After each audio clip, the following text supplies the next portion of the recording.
Good evening and welcome to you all.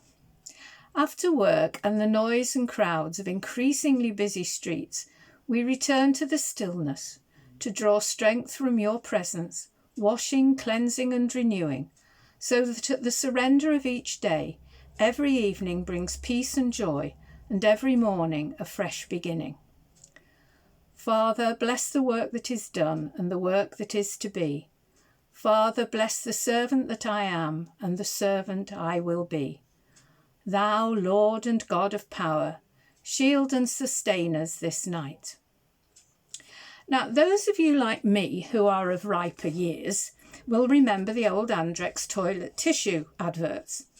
On every advert, you saw a small Labrador puppy playing around with tissue, and for some reason, no one seems to mind that the puppy is wasting rolls and rolls of loo paper. The puppy is forgiven time and time again. Might give you the clue for the theme of this reflection, which follows on from Sunday's Gospel reading. Now, I hate to bring football into the equation. I'm a cricket girl myself. But one episode in a years past World Cup suits my topic of forgiveness.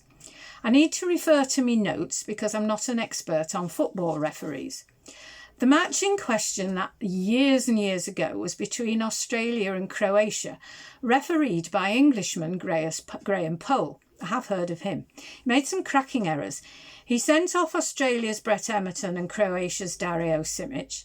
He awarded the Australians a first half penalty for a handball, but failed to spot an even more blatant handball by the same player after half time.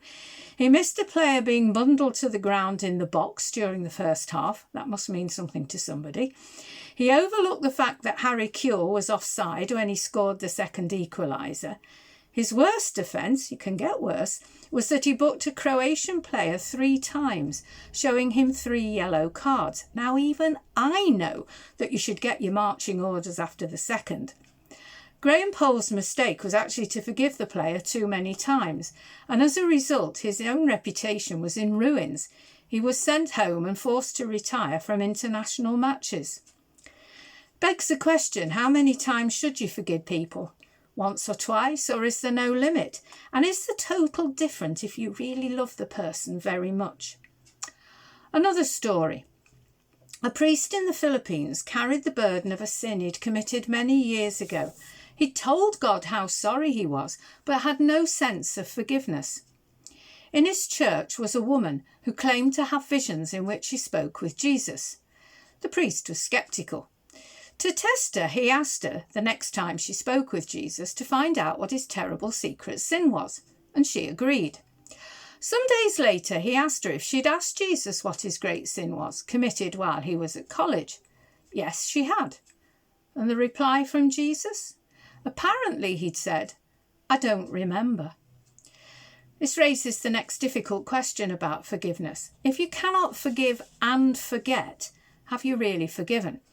My friend Mary, when I was 4, children in Emmaus know this story well, heated a pair of scissors in a candle flame and put it on my left arm, which burned.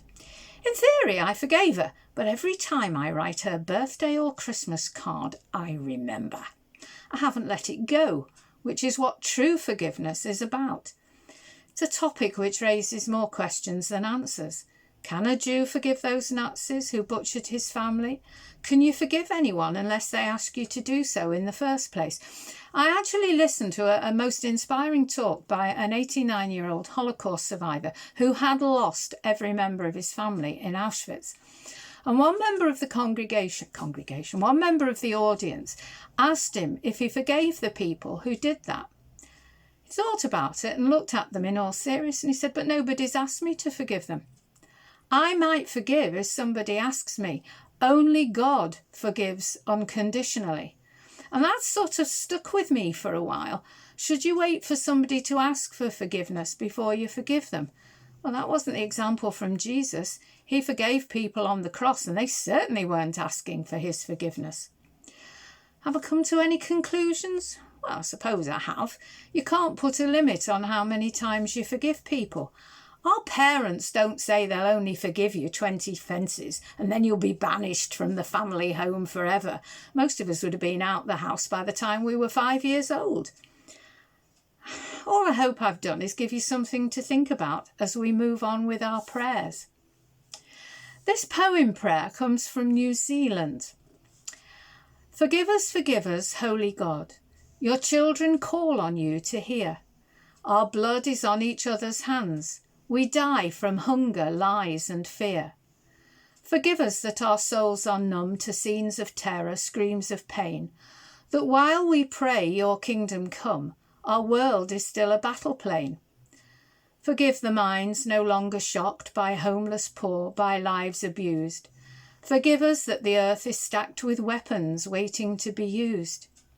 Forgive us that our household gods are self and safety, private need. Forgive us all our fitful prayers, the token gift, the token deed. Give us all the bread of peace, the hands to share a common good, the hearts to ache for justice' sake, the will to stand where Jesus stood.